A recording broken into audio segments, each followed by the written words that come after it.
So the first thing I want to teach, then, the first thing you should know on our exploring aesthetics journey is what are styles? What does it mean when I use this word style?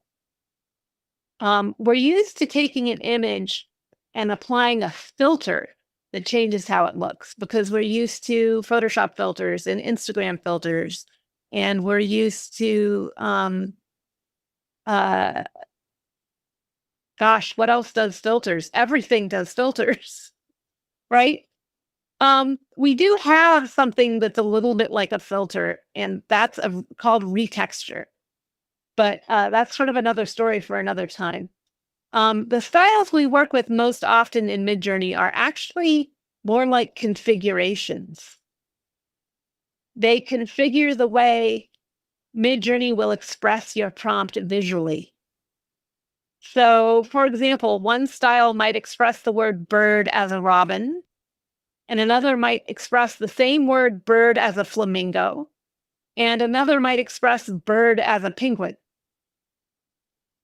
So they're beyond filters. They do change um, color and texture and so on, but they're actually an entire configuration for how Midjourney is going to express the prompt.